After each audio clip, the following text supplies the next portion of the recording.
آدمی اللہ کے حضور توبہ کرتا ہے لیکن وہ عزم مصمم نہیں رکھ رہا ہوتا کہ گناہ ختم کرنے کا، گناہ سے مکمل اجتناب کا پختہ ارادہ نہیں ہوتا، بس زبان سے کہہ رہا ہوتا ہے، دل سے نہیں کہہ رہا ہوتا۔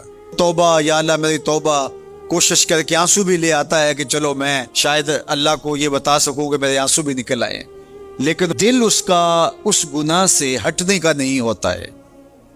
تو اللہ تو دلوں کے بھید جانتا، فرمایا وہ یستہزئ ربہ، وہ اپنے رب سے مذاق کرتا ہے۔ تو مذاق نہ کرے، جب توبہ کرے اس وقت پختہ عزم کے ساتھ، مصمم ارادے کے ساتھ کہ نہیں، ہو ہی نہیں سکتا دوبارہ گناہ کروں گا۔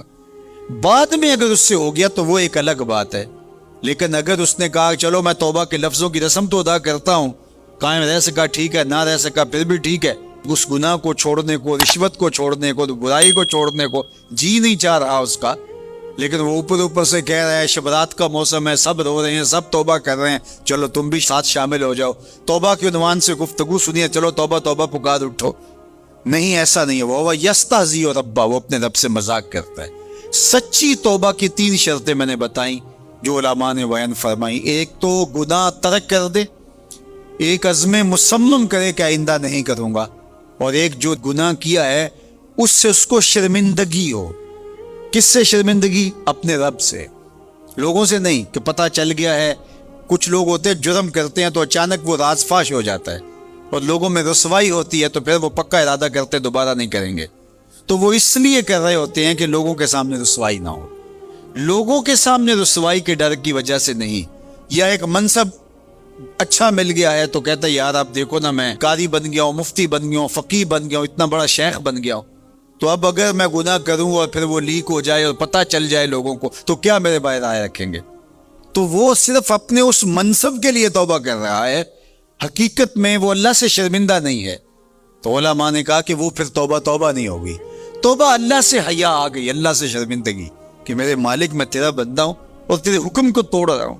سچے دل سے یوں توبہ کی، ارادہ پختہ کیا کہ آئندہ نہیں کروں گا، اور جو ہوا اس سے بالکل اجتناب کا ارادہ ہی نہیں کیا، اجتناب کر کے کھڑا ہوا اور توبہ کر لی، تو 1000 بار بھی آئے گا اس کا در رحمت کھلا پائے گا۔ لیکن اگر وہ مذاق والی توبہ کی کہ بس اوپر سے توبہ، اس کو پتہ ہے کہ میں قائم نہیں رہنا، تو وہ توبہ نہیں ہے، وہ اللہ سے یستہزئ ربہ، وہ اپنے رب سے مذاق ہے۔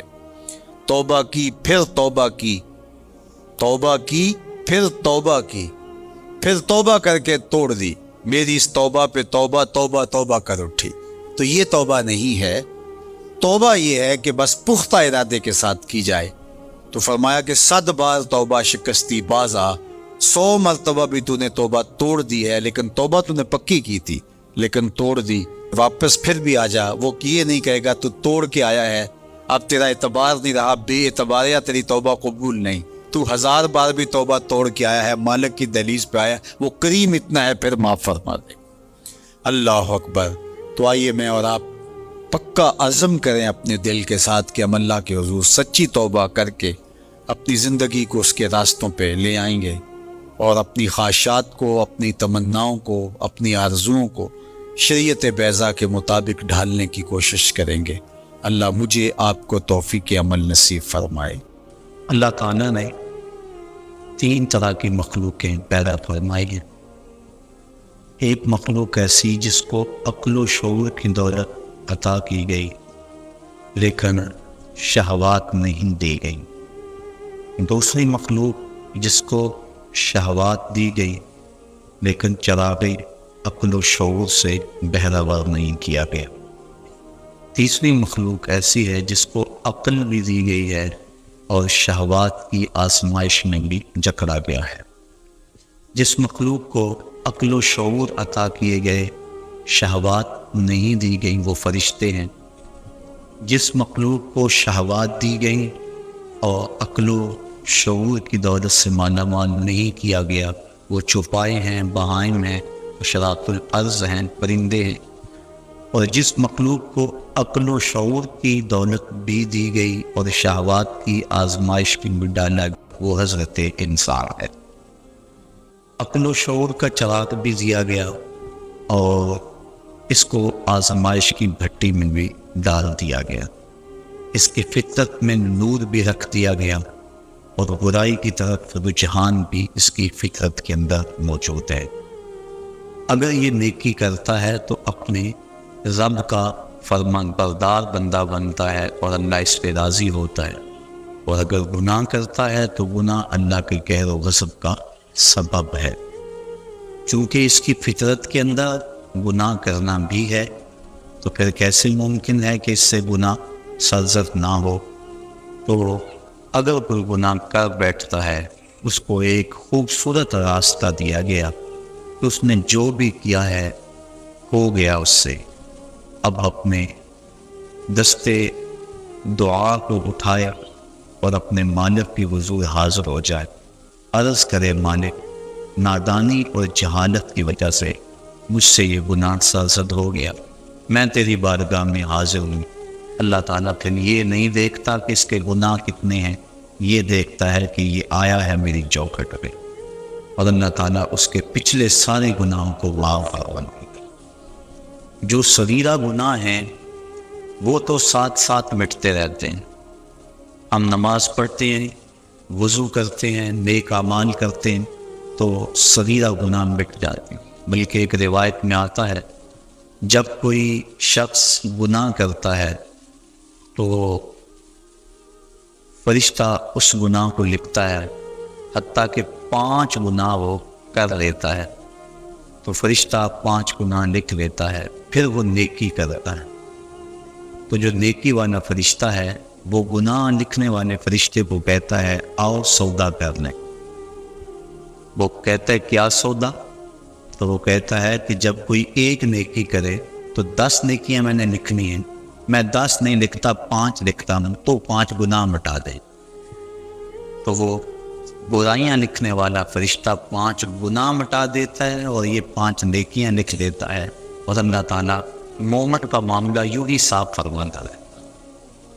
اتنی کرم نوازی ہے اپنے بندے پہ اس کی، اگر اس کے در پہ آئے اپنی جھولی پھیلائے، اس کے گناہ جتنے مرضی زیادہ ہوں، اس طرح کہ ایک شخص حضور کی خدمت میں حاضر ہوا تو اس نے کہا میں بہت بڑا گناہ گار ہوں، تو فرمایا تیرے گناہ سمندر کی جھاگ سے بھی زیادہ ہے؟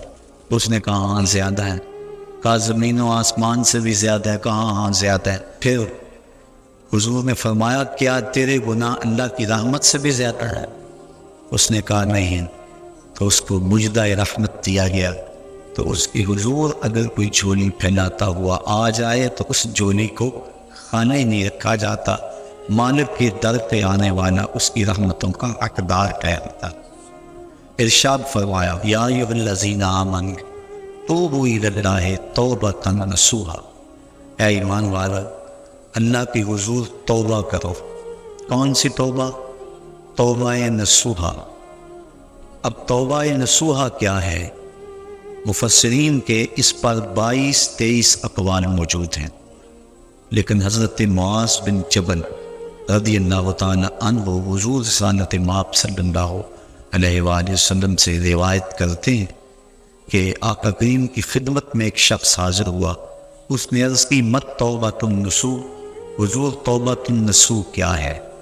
تو آقا کریم علیہ السلام نے ارشاد فرمایا ان یندم العبد علی الذنب الذی اصاب فیعتذر الی اللہ تعالی ثم لا یعود الیہ کما لا یعود اللبن الی الدرع۔ فرمایا کہ توبہ رسول یہ ہے کہ انسان جب گناہ کر بیٹھے تو اللہ کے حضور اس کی معذرت پیش کرے، اور دوبارہ گناہ کی طرف اس کے لیے پلٹنا اتنا ہی مشکل ہو جس طرح کے تھنوں سے نکلا ہوا دودھ واپس کرنا مشکل ہوتا ہو۔ تو اگر کسی شخص کی یہ کیفیت ہو جائے تو وہ توبۃ النصوح کے مقام پہ فائز المرام ہے۔ حضرت علی مرتضیٰ رضی اللہ تعالی عنہ تشریف فرما تھے کہ ایک اعرابی آیا، اس نے استغفار طلب کرتے ہوئے کہا اللہم انی استغفرک و اتوب الیک، اے اللہ میں تیری بارگاہ میں استغفار طلب کرتا ہوں اور تجھ سے رجوع کرتا ہوں۔ حضرت مرتضیٰ رضی اللہ تعالی عنہ نے فرمایا جھوٹوں والی توبہ نہ کرو۔ عرض کی کہ یہ جھوٹوں والی توبہ ہے؟ فرمایا ہاں، زبان سے استغفار پڑھنا لیکن استغفار دل میں نہ اترے۔ ایک حدیث شریف کے الفاظ ہیں التائب من الذنب کمن لا ذنب لہ والمستغفر من الذنب وہو مقیم علیہ کالمستہزئ بربہ۔ گناہ سے توبہ کرنے والا ایسا ہے جس طرح اس نے گناہ کیا ہوا ہی نہیں، اور استغفار کرنے والا اور گناہ کے اوپر وہ جمع ہوا ہے لیکن گناہ نہیں چھوڑتا اور استغفار کیے جا رہا ہے، فرمایا وہ ایسا ہے جس طرح اپنے رب سے مذاق کر رہا ہے۔ تو توبہ کی حقیقت تو یہ ہے کہ انسان عزم مصمم کرے کہ دوبارہ میں یہ گناہ نہیں کروں گا۔ جس طرح تھنوں میں دودھ کو واپس کرنا مشکل ہوتا ہے، اس طرح اس کا گناہ کی طرف لوٹنا مشکل ہو۔ تو حضرت علی المرتضیٰ رضی اللہ تعالیٰ عنہ نے فرمایا کہ سچوں والی توبہ کر، جھوٹوں والی توبہ نہ کر۔ اس نے عرض کی حضور آپ بتائیں سچوں والی توبہ کیا ہے؟ تو حضرت علی المرتضیٰ رضی اللہ تعالیٰ عنہ نے فرمایا سچوں کی توبہ کی 6 شرائط ہیں۔ پہلی شرط یہ ہے کہ گناہ پر ندامت اختیار کی جائے، جو سابق گناہ کیے ہیں اس پہ شرمندگی ہو۔ اور ایک روایت میں آتا ہے حقیقت التوبۃ الندم، توبہ کی حقیقت شرمندگی ہی ہے۔ جب بندہ شرمندہ ہو جائے تو یہ توبہ کا روپ ہے اور یہ توبہ کا انداز ہے۔ تو کہا پہلی چیز سابقہ گناہوں سے توبہ کر۔ دوسری بات جو فرائض رہ گئے ہیں ان کی قضا کر۔ توبہ کرنے سے پچھلی نمازیں اور جو فرائض اور روزے رہ گئے ہیں وہ معاف نہیں ہو جاتے، بلکہ توبہ تو اس بات کی ہے کہ جو وقت پہ میں نہیں پڑھ سکا اے اللہ وہ مجھے معاف کر دے، آئندہ میں وعدہ کرتا ہوں کہ جو میرے ذمے قرض ہے میں اس کو ادا کروں گا، اور نمازیں روزے اور دیگر جو تیرے حقوق ہیں میں ان کو ادا کروں گا۔ تو فرائض جو رہ گئے ہیں ان کی قضا کرے۔ تیسری شرط کسی کا قرض دینا ہو تو اس کو ادا کرے۔ چوتھی شرط کسی کے ساتھ جھگڑا کیا ہوا ہو تو اس سے معذرت کرے۔ پانچویں شرط جس طرح توبہ سے قبل گناہ کر کر کے اپنے نفس کو موٹا کیا اور قوی اور طاقتور بنایا، اب توبہ کا حق یہ ہے کہ تو اللہ کی اطاعت اور فرما برداری کر کے نفس کو ایسے ہی کمزور کار سے رگڑا دے۔ اور چھٹی شرط یہ ہے کہ آئندہ گناہ نہ کرنے کا عزم مصمم کر لے۔ کہا اگر یہ 6 شرطیں تیری توبہ کے اندر موجود ہیں تو وہ تو سچا توبہ کرنے والا ہے، ورنہ تو زبان سے استغفار پڑھنے والا ہے، تیری توبہ سچی نہیں ہے۔ تو توبہ سچی یہی ہے کہ انسان خلوص کے ساتھ ان شرائط کے ساتھ اللہ کے حضور رجوع لائے، اور جب بندہ اللہ کے حضور رجوع لے آتا ہے تو پھر اس کے گناہ جتنے مرضی ہوں اللہ تعالیٰ معاف فرما دیتا ہے۔ آپ نے بنی اسرائیل کی اس شخص کا قصہ سنا ہوگا، کتب صحاح میں موجود ہے، بخاری و مسلم میں موجود ہے، کہ جس نے 99 قتل کیے تھے اور پھر اس کے دل میں احساس جاگا کہ میں بڑا ظلم کر بیٹھا ہوں۔ اس وقت کے ایک راہب کے پاس گیا جو عبادت گزار تھا، اس کو جا کے کہا میں 99 اشخاص کا قاتل ہوں، اب توبہ کے لیے دل میں آرزو پیدا ہوئی ہے، بتاؤ میرا رب مجھے معاف کر دے گا؟ تو اس نے کہا نہیں، اتنے قتل اور معافی یہ کیسے ہو سکتا ہے، کیونکہ وہ خشک زاہد تھا، علم کے نور سے مالا مال نہیں تھا۔ اس نے کہا نہ معافی نہیں ہے۔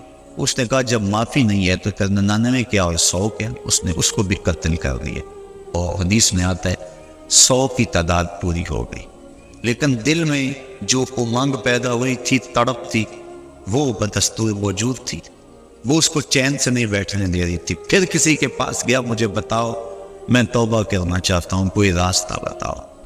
کسی نے کہا فلاں بستی میں اللہ کے کچھ بندے رہتے ہیں، تو جا ان کے پاس چلا جا اور ان کے ساتھ مل کے عبادت کر، اللہ تیرے گناہوں کو معاف فرما دے گا۔ جہاں اللہ والے ہوں وہاں اللہ کی رحمتیں برستی، اور اہل اللہ کے قریب جا کے توبہ کریں تو توبہ جلد قبول ہوتی ہے۔ ایک بزرگ فرماتے ہیں کہ میں جا رہا تھا بازار میں تو ایک شرابی نالی میں گرا ہوا تھا، مجھے ترس آیا، میں نے شفاف پانی منگوایا اور اس کو نالی سے اٹھوا کر اس کا منہ دھویا۔ انسان ہے اور یہ گندی نالی کے اندر گرا ہوا اور گندا پانی اس کے منہ سے لگ لگ کے گزر رہا ہے، مجھے ترس آیا اس پر، میں نے اس کا منہ دھو دیا۔ پھر میں چلا گیا۔ تہجد کے وقت جب میں مسجد میں گیا تو کیا دیکھتا ہوں کہ وہ شرابی مصلی پہ کھڑا تھا۔ میں نے کہا مالک یہ شرابی اور میں اس کو مصلی پہ دیکھ رہا ہوں۔ کہا میرے بندے تو نے اس کا منہ دھو دیا تھا، میں نے اس کا دل دھو دیا تھا۔ تو اللہ کے حضور جب بندے اس کے بندوں کی وساطت سے آتے ہیں تو پھر کرم اور دوبالا ہو جاتا۔ تو توبہ میں اہل اللہ کی صحبت کی بڑی اہمیت ہے۔ تو وہ بندہ جس نے 99 اشخاص کا قتل کیا تھا وہ اللہ والوں کی بستی کی سمت چل پڑا۔ ابھی کچھ فاصلہ طے ہوا تھا کہ موت کا وقت مقرر ہے، موت آ گئی۔ جنت کے فرشتے بھی آ گئے، جہنم والے فرشتے بھی آ گئے، دونوں کا تقاضا تھا کہ یہ ہمارا ہے۔ جنتیوں کی دلیل یہ تھی کہ توبہ کرنے جا رہا ہے، جہنمی کہتے تھے کہ ابھی پہنچا نہیں ہے، ابھی اس نے توبہ کی نہیں ہے، ابھی تو محض ارادہ اور عزم ہے، 100 اشخاص کا قاتل ہے، ہم ان بدبودار ٹاٹوں میں لپیٹ کر اس کی روح کو سجین میں لے جائیں گے۔ جب دونوں فرشتوں کا باہمی تکرار ہوا تو اللہ تعالیٰ نے ایک تیسرے فرشتے کو بطور فیصل ان میں بھیجا اور فرمایا کہ یہ جو فیصلہ کرے اسے قبول کر لینا۔ تو اس نے فیصلہ کیا کہ زمین کو ماپ لو، اگر آگے زیادہ ہوئی تو پھر اس کو جہنم والے لے جائیں، اور اگر پیچھے زیادہ ہے، زیادہ فاصلہ کر آیا ہے اور اللہ والوں کی بستی کے زیادہ قریب ہے تو پھر جنت والے فرشتے لے جائیں۔ اور جب فاصلے ماپے گئے تو آگے کا فاصلہ زیادہ تھا، پیچھے فاصلہ جو ہے ابھی تھوڑا طے ہوا تھا، لیکن اللہ تعالیٰ نے زمین کو حکم دیا آگے سے سمٹ جا، پیچھے سے پھیل جا۔ اس طرح زمین آگے سے سمٹ گئی اور پیچھے سے پھیل گئی، اس کو جنت کے فرشتوں کے سپرد کر دیا گیا۔ اور ایک روایت کے لفظ ہے کہ جب وہ گرا، موت آئی، روح قبض ہونے لگی تو گرا، تو اس کو اتنا اشتیاق تھا اللہ والوں کی بستی کے قریب پہنچ کا، اللہ والوں کے پاس جا کر توبہ کرنے کا، کہ وہ مرتے مرتے بھی اپنے آپ کو گھسیٹ کے آگے کرتا رہا، اور وہ ایک ہی پالیش اپنے سینے سے اپنے آپ کو گھسیٹ کے اس نے آگے کیا، اور جب اس کا فاصلہ ماپا گیا تو وہی ایک بالشت تھی جو اللہ والوں کی بستی کے زیادہ قریب تھا۔ تو اللہ تعالیٰ جل شانہ نے اس کی مغفرت فرما دی۔ اس کے حضور کتنا بڑا گناہ گار کی نہ ہو وہ بخش دیتا ہے۔ کہتا ہے کون ہے جو میرے علاوہ گناہوں کو بخشے گا؟ وَمَن يَغْفِرُ الذُّنُوبَ إِلَّا اللَّهُ، کہا اللہ کے علاوہ کون ہے جو بخشے گا؟ کوئی ہے بھی تو نہیں نا جس کی چوکھٹ پہ جائے۔ ایک بوڑھا حج کو جا رہا تھا، ایک نوجوان نے کہا مجھے بھی ساتھ لے چلو، اس نے کہا آ جاؤ، لیکن جب عرفات میں پہنچے بوڑھے نے آواز لگائی لبئی اللہم لبئی، آگے سے آواز آئی نا لبئی، تیری کوئی حاضری قبول نہیں۔ تو وہ پھر بھی آواز لگا رہا ہے لبیک اللہم لبیک۔ جوان نے کہا بابا جی سنا نہیں کیا جواب مل رہا ہے؟ کہا آج سے نہیں سن رہا، 70 سال سے سن رہا، 70 سال ہو گئے آتے، میں کہتا ہوں لبیک، جواب آتا ہے نا لبیک۔ تو کہا بابا 70 سال ہو گئی یہ آواز سنتے ہو پھر بھی آتے ہو؟ کہا جوان اس در پہ نہ ہو تو بتاؤ کس در پہ جائیں، اگر نہ آؤں گا تو کہاں جاؤں گا، اور تو کوئی چوکٹ ہے ہی نہیں، یہی تو در ہے۔ تو جب اس بوڑھے نے یہ بات کہی اللہ کی رحمت کو جوش آیا، کہا تیری پچھلی 70 حاضریاں بھی قبول اور آج کی حاضری بھی قبول۔ تو جو بندہ اس کے حضور حاضر ہوتا ہے اللہ رحمتوں سے اس کو ڈھانپ لیتا ہے۔ کہا کون ہے جو اس کے علاوہ گناہوں کو بخشے گا؟ جب بندہ اللہ کے حضور اپنی معذرت لے کر آتا ہے، حدیث شریف میں آتا ہے اللہ تعالیٰ ارشاد فرماتا ہے میرے بندے کو یقین ہے کہ میرے علاوہ اس کی کوئی اور مغفرت کرنے والا نہیں۔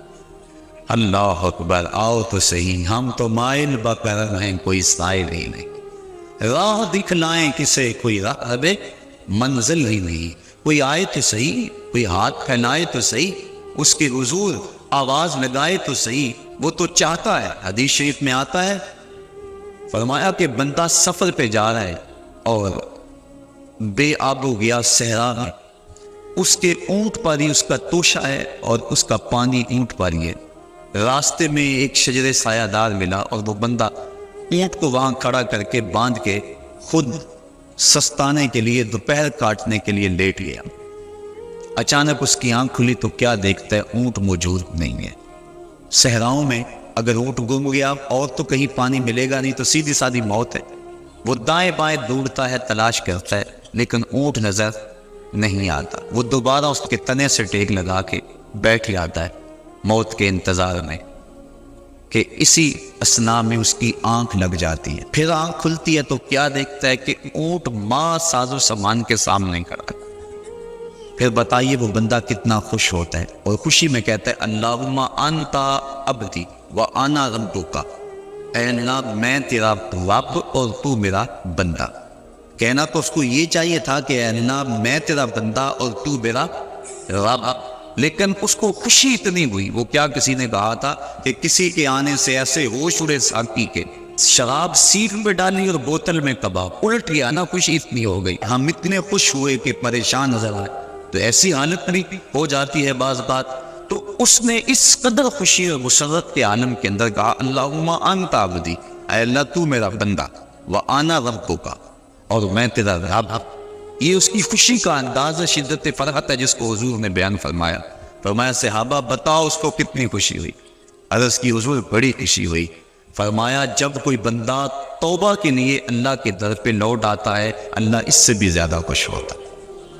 اور ایک حدیث میں فرمایا کہ کوئی بندہ پیاس میں مر رہا ہو، اچانک وہ پانی کے گھاٹ کو دیکھ لے، تو پانی پر پہنچ کر گھاٹ کو دیکھ کر اسے کتنی خوشی ہوتی ہے۔ جب کوئی بندہ توبہ کے لیے اس کے در پہ آتا ہے، اس سے بھی زیادہ خوش ہوتا ہے۔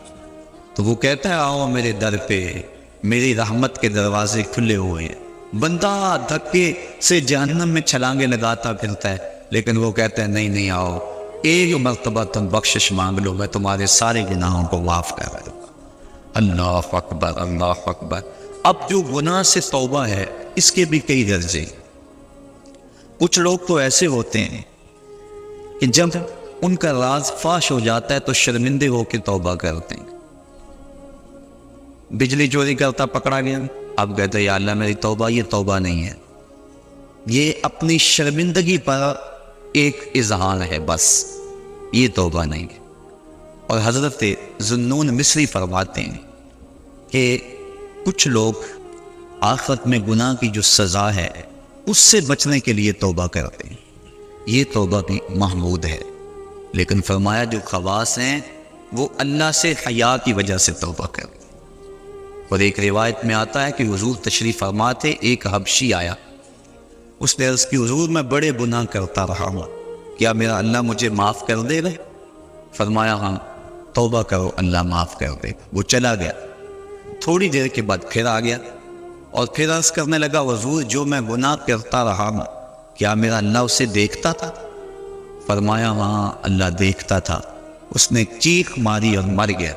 تو حیا کی وجہ سے انسان توبہ کرے، یہ توبہ کا ایک اعلیٰ مرتبہ اور اعلیٰ مقام ہے۔ جب انسان گناہ کرتا ہے تو حدیث شریف میں آتا ہے کہ 4 گواہیاں پیدا ہو جاتی۔ جب کوئی بھی گناہ کرتا ہے تو 4 اس کے گواہ بن جاتے۔ ایک تو زمین، جس زمین پہ وہ گناہ کرتا، یومئذ تحدث اخبارہا، اللہ قرآن مجید میں ارشاد فرماتا ہے کل قیامت کے دن زمین خبریں بیان کرے گی، زمین ساری کہانی سامنے رکھ دے گی۔ اللہ اکبر۔ یوم تبلی السرائر فما لہ من قوت ولا ناصر، اس دن سارے راز کھول دیے جائیں، ہر شے تش تش وام ہو جائے۔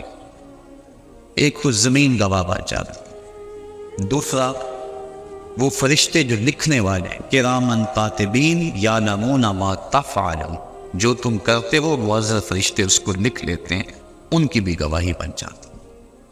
تیسرا وَإِذَا الصُّحُفُ نُشِرَتْ، وہ صحیفے جن کے اوپر اعمال لکھے جاتے ہیں وہ ہمارے گناہوں کے گواہ بن جاتے ہیں۔ اور چوتھا اللہ اکبر، اعضائے بدن الیوم نختم علی افواہہم وتکلمنا ایدیہم، کہا اس دن منہ پر مہریں لگا دی جائیں، ہاتھ بولیں گے، انسان کے اعضائے بدنی بولیں گے۔ تو یہ چوتھی گواہ انسان کے اپنے بدن کے اعضاء۔ تو جب گناہ کیا تو 4 گواہ بن گئے، زمین، اعضائے بدنیاں میں، فرشتے نے، اور وہ صحیفے جن صحائف کے اندر گناہ لکھا گیا ہے۔ لیکن جب بندہ توبہ کرتا ہے، حدیث میں آتا ہے اذا تاب العبد انسى الله الحفظة ذنوبه وانسى ذلك جوارحه ومعالمه من الارض حتى يلقى الله وليس عليه شاهد من الله بذنب۔ اور اگر توبہ کر لیتا ہے تو پھر اعضاء بھی بھول جاتے ہیں، فرشتے بھی بھول جاتے ہیں، نامہ اعمال بھی بھول جاتا ہے، حتیٰ کہ اللہ کے حضور اس کے گناہ کی گواہی دینے والا کوئی بھی موجود نہیں۔ بعض صوفیاء اور بزرگوں نے کہا ہے کہ توبہ کی قبولیت یہ ہے کہ انسان اپنے گناہوں کو خود بھی بھول جائے، اور بعض نے کہا کہ نہیں، ان کو یاد رکھے، چونکہ یاد رکھنا اس کو توبہ کا تکرار دیتا رہے گا۔ ایک بزرگ سے کسی نے پوچھا کہ گناہ کیا ہے اور توبہ کیا ہے؟ وہ کہنے لگے ایک گناہ کیا تھا 70 سال ہو گئے اس کی توبہ کروا۔ جب جوان جوانی میں توبہ کرتا ہے تو حدیث شریف میں آتا ہے کہ ان اللہ یحب الشاب التائب، اللہ تعالیٰ جو جوان جوانی میں توبہ کرتا ہے اس کو بہت زیادہ پسند فرماتا ہے۔ اور ایک روایت کے لفظ ہیں کہ جوانی میں توبہ کرنے والے سے بڑھ کر اللہ کا محبوب کوئی نہیں، اور بڑھاپے میں گناہوں پر اصرار کرنے والے سے بڑھ کر اللہ تعالیٰ کا مبغوث کوئی نہیں ہے۔ سب سے زیادہ ناراض اللہ اس بندے پہ ہوتا ہے جو بڑھاپے کے باوجود بھی گناہ نہیں چھوڑتا، اور سب سے زیادہ اللہ تعالیٰ خوش اس بندے پہ ہوتا ہے جو جوانی کے اندر توبہ کرتا ہے۔ اور ایک روایت میں آتا ہے جب جوان توبہ کرتا ہے تو اللہ کا عرش خوشی سے جھوم اٹھتا ہے۔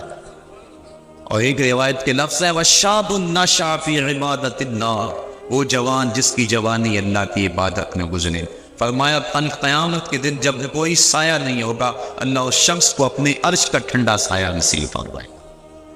آؤ اس کے در پہ آؤ، توبہ کا دروازہ کھلا ہوا۔ حضور نے ارشاد فرمایا جتنی دیر تک سورج مغرب سے طلوع نہیں ہوتا توبہ کا دروازہ کھلا رہے گا۔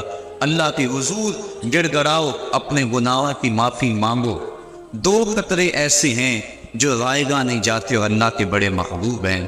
ایک وہ قطرہ جو خوف خدا سے آنکھوں سے ٹپکتا ہے، اور حدیث میں آتا ہے گناہ گار کی آنکھ کا پانی اللہ کے غصے کی آنکھ کو ٹھنڈا کر دیتا ہے۔ اور دوسرا وہ قطرہ جو اللہ کے راستے کے اندر بہتا ہے، خون کا وہ قطرہ اللہ کو بہت زیادہ محبوب ہے۔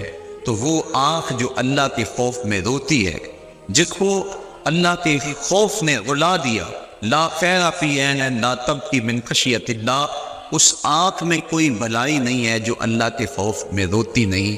اور وہ آنکھ جو اللہ کے خوف میں روتی ہے، حدیث میں آتا ہے اگر کوئی شخص خوف خدا میں رویا اور اس کی آنکھ کے جو بال ہیں پلکوں کے، ان میں سے ایک بال کی جڑ بھی بھیگ گئی، قیامت کے دن اگر اس شخص کو جہنم کا حکم ہوا تو وہ بال کھڑا ہو جائے، عرض کرے گا یا اللہ یا مجھے نکال لے یا اسے جنت اللہ کر دے۔ اور اللہ اس بال کو تو نہیں نکالے گا، لیکن جس کا بال ہوا اس کو اللہ جنت کا مسافر بنا دے گا۔ اور ایک حدیث میں آتا ہے جس شخص کی آنکھوں سے خوف خدا کی وجہ سے مکھی کے سر کے برابر پانی نکل آیا، اللہ اس کو قیامت کے دن بخش دے، اس کی مغفرت فرما دے۔ تو اس کی یاد میں رو کر توبہ کرنا، اپنے گناہوں پر ندامت ہو اور پھر آنکھوں سے آنسو چھلک پڑے تو اللہ کو وہ بندہ بڑا ہی پسند آتا ہے۔ رونے والی آنکھ کو اللہ بہت زیادہ پسند کرتا ہے۔ میرے بزرگ فرمایا کرتے ہیں کہ ایک بزرگ تھے پرانے دور میں، ان کی طبیعت کے اندر صفا پھوٹ پھوٹ کے بھری تھی، اور آدھا فقر، خدمت خلق اور سخاوت ہے۔ جس کی طبیعت کے اندر صفا نہیں ہے، جس کی طبیعت کے اندر جو ہے وہ وسعت نہیں ہے، وہ فقیر نہیں ہو سکتا۔ تو وہ جو بھی مہمان آتے ان کو لٹاتے، ان کو کھانا کھلاتے، حتیٰ کہ قرض اٹھا کر ان کو کھلا دیتے۔ جب ان کا وقت آخر آ گیا تو بڑے لوگوں کا قرض دینا تھا، انہوں نے سمجھا بابا جی تو جا رہے ہیں، بعد میں قرض کون دے گا، تقاضا کرنے کے لیے آ بیٹھے۔ بابا جی کا آخری وقت ہے، وہ قرض مانگ رہے، بابا جی کو یہ فکر ہے کہ یہ میرے مہمان آئے ہیں اور میرے پاس کھلانے کے لیے کچھ نہیں۔ ایک چھوٹا سا بچہ تھالی کے اندر کوئی چیز رکھ کے بیچ رہا تھا، آواز دی اور گزرنے لگا۔ خادم کو کہا کہ بچے کو بلاؤ، بلایا، کہا بیٹا میرے مہمانوں کو کھلا دو۔ بچے نے تو شکریہ ادا کیا کہ میں سارے دن میں یہ سامان بیچتا تھا، میرا فوراً بک گیا۔ اس نے سارا سامان کھلا دیا اور بابا جی سے کہا کہ پیسے، انہوں نے کہا بیٹھ جاؤ۔ بیٹا بیٹھ گیا۔ 2 4 5 منٹ گزرے تو اس نے پھر اٹھ کے کہا بابا جی پیسے، کہا بیٹھ جاؤ، جب ان کو ملیں گے تو تجھے بھی ملیں گے، یہ بھی سارے قرض خواہ ہیں۔ بچے نے رونا شروع کر دیا۔ بچہ رویا، رحمت عزدی کو جوش آ گیا۔ کوئی بندہ سیلی لے کر اشرف کی بزرگوں کے پاس نذرانہ لیے حاضر ہوا، انہوں نے سب کا قرض ادا کر دیا، بچے کو بھی دے دیا۔ تو جو لوگ تقاضا کرنے آئے تھے انہوں نے کہا ہم اتنی دیر سے بیٹھے تھے اور یہ بچہ فوراً آیا اور لے کے چلا گیا۔ تو وہ بزرگ فرمانے لگے تم میں سے پہلے کوئی رونے والا نہیں، یہ رونے والا آیا، اس کے صدقے سے باقیوں کا بھی کام بن گیا۔ تو جب بندہ اس کے حضور اپنے گناہوں کی معافی مانگتا ہے، اللہ تعالیٰ جل شانہ اس کی آنکھ سے ٹپکتے ہوئے آنسو کا صدقہ، آنسو کا قطرہ زمین پر بعد میں گرتا ہے، اللہ بندے کے گناہوں کو پہلے بخش دے گا۔ حضرت حسن بصری رضی اللہ تعالیٰ وہ فرماتے ہیں اپنی توبہ کا واقعہ، فرماتے ہیں کہ میں امیر کبیر شخص تھا اور بصرہ کے بازاروں کے اندر دکھی پریشان لوگوں کی مدد کے لیے بھی نکلتا تھا۔ ایک دن میں بازار میں جا رہا تھا کہ ایک خاتون مجھ کو نظر آئی، اتنی خوبصورت جیسے چاند کا ٹکڑا ہو۔ میں نے مسلسل اس کی طرف دیکھنا شروع کر دیا۔ اس نے کہا اما تستحی، تجھے حیا نہیں آتی؟ مجھے دیکھے جا رہے ہیں۔ کہتے میں نے کہا ممن، کس سے حیا کر؟ تو اس عورت نے کہا فَمَن يَعْلَمُ خَائِنَةَ الْأَعْيُنِ وَمَا تُخْفِي الصُّدُورُ، اس سے حیا کرو جو دلوں کے بھید جانتا ہے، جو آنکھوں کی خیانت کو جانتا ہے، اس سے حیا کرو۔ کہتے ہیں یہ بات تو بہت بڑی تھی لیکن اس کا غصن ایسا تھا کہ مجھے اس کے باوجود اس کی طرف رغبت رہی اور میں مسلسل اس کو دیکھتا رہا۔ اس نے پھر مجھے کہا کہ کیا معاملہ ہے کہ تم میری طرف دیکھنا چھوڑتے نہیں ہو، کون سی چیز پسند آئی؟ تو کہتے ہیں میں نے اس کو کہا کہ تیری جھیل سی آنکھوں میں ڈوبنا چاہتا ہوں اور یہ میرے لیے ایک باعث کشش ہے۔ اس نے کہا تم رکو، شاید تمہارا مطلوب پورا ہو جائے۔ میں وہاں رکا اور اپنے گھر چلی گئی۔ تھوڑی دیر کے بعد اس کی خادمہ تشت کے اوپر کپڑا ڈالا ہوا ہے اور میرے طرف بڑھایا۔ کہتے میں نے جب کپڑا اٹھایا تو اس کے اندر اس کی 2 آنکھیں تھیں اور اس کے اوپر لکھا ہوا تھا کاغذ کے ٹکڑے پہ نا اريد عينا يفتتن بسببها احدا، میں ان آنکھوں کو رکھنا ہی نہیں چاہتی جس کی سبب سے ایک مومن فتنے میں پڑ جائے۔ کہتے ہیں کہ میں نے اپنی داڑھی کو پکڑا اور زاروں کے تار رونے لگا۔ میں نے کہا اے حسن بصری کی اس عورت سے بھی کیا گزار، اتنا خوف اس کے سینے کے اندر۔ کہتے ہیں میں داڑھی کو پکڑ کے زاروں کے تار رویا اور گھر چلا گیا۔ ساری رات میں نے توبہ کا گزارا۔ جب صبح کا سپیدہ طلوع ہوا میرے دل میں خیال آیا جس نے اپنی آنکھیں وار دی اس سے بھی تو معذرت کر رہا ہوں، اللہ سے تو معافی مل گی۔ کہتے ہیں کہ میں صبح اٹھا اور جب اس عورت کے گھر کے دروازے کے قریب پہنچا تو اس کا جنازہ نکل رہا تھا۔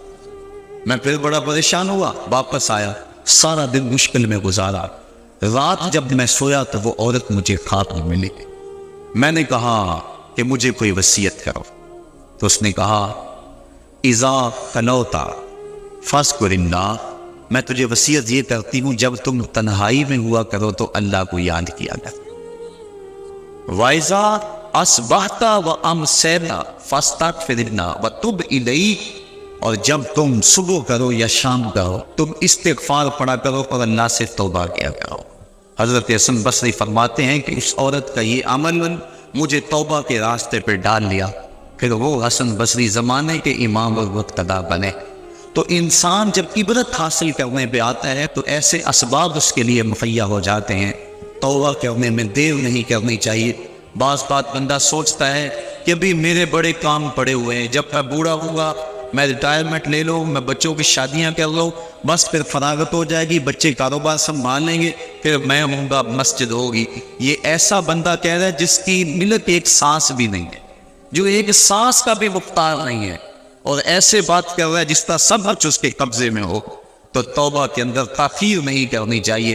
بنی اسرائیل کے اس شخص کا واقعہ آپ کو پہلے بھی شاید میں نے کسی مجلس کے اندر عرض کیا تھا کہ جس کو طول عمل نے برباد کر دیا، اس کی نیکیوں کی وجہ سے اس کو خبر پہنچی کہ اس کی عمر 1000 سال ہے، تو اس نے کہا جب میری عمر اتنی لمبی ہے تو پھر میں عبادت کی بھٹی کے اندر کیوں جلتا رہوں؟ میں 900 سال گناہ کر لیتا ہوں اور 100 سال قبل توبہ کرنے اور گناہوں کی معافی چاہوں گا۔ 900 سال گناہ کرتا رہا، 100 سال جب باقی رہا، خیال آیا، پھر سوچا ابھی بڑا وقت پڑا ہوا ہے، میں 90 سال مزید گناہ کر لیتا ہوں، 10 سال قبل میں جو ہے وہ توبہ کر رہا ہوں، 10 سال رہ گئے۔ پھر خیال آیا 9 سال گناہ کر لیتا ہوں، 1 سال قبل توبہ کر رہا ہوں۔ جب 1 سال رہ گیا پھر توبہ کی سوچ آئی تو کہنے لگا 12 ماہ ہوتے ہیں سال کے، میں 11 ماہ تک گناہ کر لیتا ہوں، 1 ماہ قبل میں توبہ کر لوں گا۔ پھر 1 ماہ بھی گزرا، ہفتے تک بات پہنچی، حتیٰ کہ 1 دن رہ گیا، اور پھر وہ کہتا تھا بھی فنا گناہ میرا رہتا ہے، وہ میں کروں۔ ایسی نت پڑ گئی تھی گناہ کہ بنی اسرائیل کا وہ شخص کہ جو اس انتظار میں تھا کہ بس یہ گناہ کروں اور یہ گناہ کروں پھر توبہ کروں گا، اچانک موت آئی اور موت نے اس کو دبوچ لیا اور وہ توبہ کے بغیر مر گیا۔ تو طول عمل ربی امید کہ ابھی وقت میرا بڑا پڑا ہوا ہے، پہلے تو پتہ ہی نہیں ہے کہ وقت موجود بھی ہے یا کہ نہیں، اگلی سانس آئے گی یا کہ نہیں، دوسری بات جو کیفیت اب ہے پتہ نہیں آگے ہو یا نہ ہو۔ شیطان کو جتنی مہلت دو گے، جتنی بیماری گھر کر جائے گی، اس قدر ہی اس کا ختم ہونا مشکل ہے۔ اس لیے جب گناہ کرے تو فوراً توبہ کر لے، گناہ مٹ جاتا ہے۔ اور اگر انسان کہتا ہے کہ نہیں یہ کروں پھر توبہ کروں گا، تو توبہ کو مؤخر کرنا انسان کو گناہ پر دلیر بنا دیتا ہے۔ اور ایک حدیث میں آتا ہے جب انسان گناہ کرتا ہے تو اس کے دل پر ایک سیاہ نقطہ پڑتا ہے، اگر وہ توبہ کر لے تو وہ مٹ جاتا ہے، دل شفاف ہو جاتا ہے۔ لیکن اگر وہ توبہ نہ کرے پھر دوبارہ گناہ کرے تو دل پر ایک اور سیاہ نقطہ پڑ جاتا ہے، پھر وہ گناہ کرتا رہتا ہے اور دل کے اوپر سیاہی پھیلتی رہتی ہے، حتیٰ کہ ایک دن آتا ہے کہ پورا دل اس سیاہی کی لپیٹ میں آ جاتا ہے، اور جب پورا دل سیاہ ہو جائے پھر گناہ کر کے بھی اس کو ندامت اور شرمندگی نہیں ہوتی۔ مومن تو جب گناہ کر بیٹھتا ہے تو محسوس کرتا ہے جس طرح پہاڑ کے نیچے آ گیا، ابھی گر جائے گا مجھے کچل دے گا۔ اور منافق یہ سمجھتا ہے گناہ کرنے کے بعد کہ بدن پہ مکھی بیٹھی تھی، ہلکے سے اشارے سے میں نے اس کو اڑا دیا، وہ مکھی کے بیٹھنے جیسی کیفیت کا احساس کرتا ہے منافق۔ تو جب دل سیاہ ہو جائے تو بندہ گناہ پہ گناہ کرتا ہے، زندگی گناہوں سے بچھڑی ہوئی گزرتی ہے، لیکن توفیق توبہ نہیں ملتی۔ صاحبو، زندگی بیت رہی ہے، ایک ایک لمحہ کٹ رہا ہے، ہم لمحہ لمحہ موت کے قریب ہو رہے، ہم سمجھتے ہیں ہم بڑے ہو رہے لیکن نہیں، ہم چھوٹے ہو رہے۔ جب گنتی الٹی شروع ہو جائے کام جلدی 0 تک پہنچ جاتا ہے، 700 کی الٹی گنتی شروع ہے اور ہم لمحہ لمحہ قریب ہو رہے ہیں۔ رمضان کا موسم ہے، جمعہ المبارک کا یوم سعید ہے، سہانی گھڑیاں ہیں، امٹتی ہوئی رحمتوں کی برسات ہے۔ فرمایا حدیث میں کہ ایک ساتھ جمعہ المبارک میں ایسی ہوتی ہے جس میں جو دعا مانگو اللہ اسے قبول فرما لیتا ہے۔ اور حضرت عبداللہ ابن مسعود رضی اللہ تعالی عنہ فرماتے ہیں کہ جس نے وضو کیا اور اچھا وضو کیا اور اس کے بعد 2 رکعت نوافل ادا کیے اور اس کے بعد دعا استغفر اللہ العظیم الذی لا الہ الا هو الحی القیوم واتوب الیہ، کہتے جس نے اس دعا کو پھر پڑھ لیا، اگر اس کے گناہ ہیں وہ سمندر کی جھاگ کے برابر بھی ورنہ سارے معاف فرما۔ مالک تو گناہوں کو معاف کرنے والا ہے، ہم بھی جہنم میں چھلانگیں لگا رہے ہیں، لیکن وہ تو کہتا ہے آج میری رحمت کے دروازے کھلے ہوئے ہیں، اسیاں سے کبھی ہم نے کنارہ نہ کیا، تو نے بھی مگر دل آزردہ ہمارا نہ کیا، ہم نے تو جہنم کی بہت تدبیر کی، تیری رحمت نے لے کر گوارا نہ کیا۔ اس کی رحمتیں بندے کو آوازیں دے رہی ہے، یا ایھا الانسان ما غرک بربک الکریم، اے انسان تجھے کریم رب کے دروازے سے کس نے ہٹا دیا؟ الذی خلقک فسواک فعدلک فی صورت ما شاء رکبک، جس نے تجھے پیدا کیا، جس نے تجھے تخلیق کیا، تجھے حسن اور جوانی دی، تیرے اعضاء کو توازن اور اعتدال دیا۔ ذرا دیکھ تو صحیح، ماضی کو چھانک کر کے تو دے دے، تیرے ہاتھ سے پکڑنے کا سلیقہ نہیں تھا، تیری ٹانگیں تھی چلنے کا طریقہ نہیں تھا، تیری زبان تھی بولنے کا اسلوب تجھے نہیں آتا تھا، تو دودھ بھی مانگنا ہوتا تو روتا تھا، ہم نے تیری ماں کے سینے میں تیرے لیے پیار ڈال دیا، اگر ماں کے سینے میں پیار نہ ڈالتے بتا تو بچ جاتا، تیری گندگی سے بتڑ جاتا تھا۔ ماں صاف کرتی تھی، اگر ماں کے سینے میں یہ پیار نہ ہوتا تجھے کیڑے پڑ جاتے۔ آج تیری چھاتی میں زور ہے، آج ہاتھیوں کو تو بٹھا لیتا ہے، آج شیروں کو تو نچا لیتا ہے۔ زمانہ تیرا باج گزار ہے، آج تو منسٹر ہے، آج تو مولوی ہے، آج تو مفتی ہے، آج تیرے نام کی دعائی ہے، آج تو عہدہ قضا پہ فائز البرام ہے، آج تو عہدہ صدارت پہ فائز البرام ہے، آج تو ناظم ہے، آج دولت کی ریل پیل تیرے گھر میں ہے، آج تیری فوجیں تیرے پشت پہ ہیں، آج کوئی تجھے پوچھنے والا نہیں۔ لیکن ذرا پلٹ کے دیکھ کہ ماضی میں تو تھا کیا۔ اچھا پیچھے بھی پلٹ کے دیکھنا تو ذرا آگے پلٹ کے دیکھ لے، پھر دوبارہ وہی حالت، ڈنڈے کو پکڑ پکڑ کے چلے گا، پھر ڈنڈا بھی جواب دے گا، چار پائی سے لگ گیا، فالج ہو گیا۔ گھر والوں نے 4 دن تو بڑی خدمت کی، آتا انہوں نے بھی کام پہ جانا، پھر بیویوں کے سپرد کر کے چلے گئے، کتنی دیر خدمت ہوگی، اب سارے تنگ آ گئے۔ آہستہ آہستہ منہ سے یہ دعائیں نکلنے لگی، اللہ بابے کو پردہ دے دے تو ٹھیک ہے، بتا ہم تجھے پردہ نہ دیتے تو کیا کرتا؟ ہم نے زندگی دی، یہ بھی ہمارا احسان، اب تو اس حالت میں ہے کہ تیرا گھر مارا گیا، چارپائی پہ لگ گیا، بولو برازو پر مصیبت بن گئی، گھر والے بھی تنگ، تجھے اندر سے نکال کر برآمدے میں رکھ دیا کہ بابا کھانستا ہے، بچے ڈسٹرب ہوتے ہیں، جراثیم پھیلتے ہیں، اب تجھے باہر رکھ لیا گیا، تو اپنے آپ سے تنگ آ گیا۔ ڈاکٹر کو کہتا ہے لگا زہر کا ٹیکہ، ڈاکٹر زہر کا ٹیکہ بھی لگائے، بتا تجھے موت نہ آئے تو کیا کرے؟ ہم نے تجھے زندگی دی، یہ بھی ہمارا احسان، فَأَمَاتَهُ، ہم نے تجھے موت عطا کی، یہ بھی ہمارا احسان، فَأَكْبَرَهُ، اور اگلی کہانی بھی سن، کتا بھی تو برا تھا، گھسیٹ کے روڑی پہ نہیں ڈال دیے تھے، بکری بھی تو بری تھی، گھسیٹ کے روڑی پہ نہیں ڈال دیے، اگر تجھے بھی پکڑ کے روڑی پہ ڈال دیا جاتا تو کیا کر سکتا تھا؟ لیکن ہم نے کہا نہیں، یہ میرا شاہکار ہے، اس کو غسل دو، بیری کے پتے بھی ڈال لو، صفائی ستھرائی خوب ہو جائے، چٹے لباس کا کفن دو، سند پہ خوشبو بنو، اب سارے تجھے دیکھنے آ رہے ہیں تو دولہا بنا، تیرا منہ دیکھنے سارے آ رہے ہیں، ساری بستی اونڈی آ رہی ہے تجھے دیکھنے کے لیے۔ پھر تیری 4 پائی اٹھی، 4 بندوں نے اٹھایا، کندھا بدل کے چلتے ہیں، اور ایک خواہش ہے کہ میں کندھا دے لوں۔ پھر میں نے کہا تیز نہ چلنا، میرے شاہکار کو کہیں جھٹکا نہ رہے۔ پھر تیرا اعزاز اور تیرا پروٹوکول کہ امام کعبہ بھی ہو تو وہ پیچھے اور تجھے آگے رکھا ہے۔ انسان کا غور تو کر، تو کس چیز پہ نازا ہے، اور بھول گیا اس رب کو؟ آ جا اس کی رحمت کی باہیں کھلے، وہ بلا رہا ہے تجھ کو، آ جا پلٹ کے آ جا، آنا تو نے ہے ہی، کل جو کفن میں منہ چھپا کے آتا پھرے، آج کھلے منہ آ جا، اس کی رحمتیں آواز دے رہی ہیں، یا ایھا الانسان ما غرک بربک الکریم۔ صاحبو، جوانی کی توبہ بہت بڑی دولت ہے، جو جوان ہے وہ جوانی کے ایک ایک لمحے کو غنیمت سمجھے، وہ جوان جس کی جوانی اللہ کی عبادت میں گزری، حضور فرماتے کل قیامت میں جب کوئی سایہ نہیں ہوگا، اللہ اسے اپنے عرش پر ٹھنڈا سایہ نصیب فرمائے۔ اور بڑھاپے کے اندر بھی توبہ بڑی دولت ہے، وہ جوانی کی فضیلت زیادہ ہے، لیکن بڑھاپے کے اندر بھی توبہ نصیب ہو جائے تو یہ بھی بہت بڑا اعزاز ہے، ورنہ ہوتا یہ ہے کہ قبر میں ٹانگیں ہوتی ہیں اور گناہ پہ گناہ کیا جا رہا ہے۔ وہ کیا کہا تھا میاں محمد بخش عارف کھڑی رومی کشمیر میں کہ ہڈیاں کمبن گوڈے کھڑکن تے اڑ گیا نک تیرا، اجے بھی بدیوں باس نہ آیا، جیو غرر تلیرا۔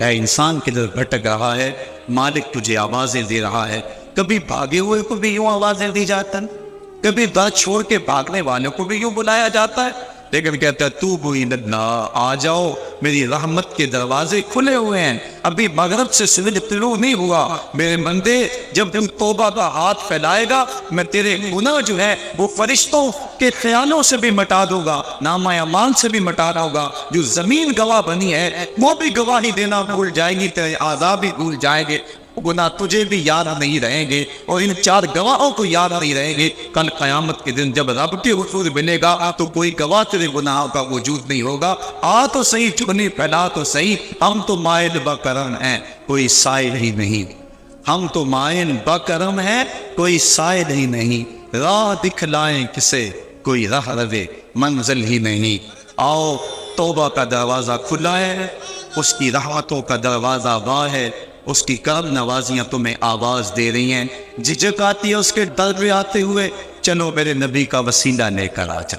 بلو انہم اذ ظلموا انفسہم جاؤک، اگر تم گناہ کر بیٹھے ہو، اپنی جانوں پہ ظلم کر بیٹھے ہو، آؤ تمہیں توبہ کا ایک اور راستہ دکھاؤ، آسان راستہ، کہ تم میرے نبی کی چوکھٹ پہ آؤ اور یہاں آ کے معافی مانگو، پھر میرا نبی تمہارے لیے ہاتھ اٹھا دے۔ تم تو معافی مانگنے آئے تھے، لوجدنا توابا رحیما، توبہ تو ملنی ہے، نبی کو ساتھ لے آئے ہو، میں رحمت میں فرما دوں گا، اضافی رحمت اپنی جانب سے فرما ہوا، آؤ تو صحیح میری چوکھٹ پہ۔ اللہ کے محبوب کی چوکھٹ پہ صحابہ آیا کرتے تھے، اور محبوب کے جب ہاتھ اٹھتے تھے تو پھر دعائیں قبول ہوتی، توبہ کے دروازے کھل جاتے اور اللہ کی رحمتیں برستی۔ ابو لبابہ کی توبہ کا واقعہ کتب حدیث کے اندر موجود ہے، اور دیگر صحابہ کی توبہ کے واقعات موجود ہیں۔ حضور کے انتقال کے بعد حضور کی قبر پہ چلے جاؤ، امام عطا بھی کہتے ہیں کہ میں حضور کے روضے پہ بیٹھا تھا، ایک دیہاتی آیا اور حضور کے روضے پہ کھڑا ہو کے کہنے لگا، حضور میں گناہوں کی بخشش کے لیے آیا ہوں اور بغیر مغفرت کے تو نہیں جاؤں گا۔ کہتے ہیں وہ اس قدر فریاد کرتا رہا، روتا رہا کہ مجھے اس کی حالت پہ ترس آ رہا تھا۔ جب وہ چلا گیا میری آنکھ لگ گئی، آنکھ لگی تو خواب میں حضور کی زیارت نصیب ہوئی، اور آقا کریم نے فرمایا، تم یا عتمی، آتا بھی اٹھو، اس عرابی کو تلاش کرو، اور جب مل جائے تو میری طرف سے جنت کی بشارت دے دو۔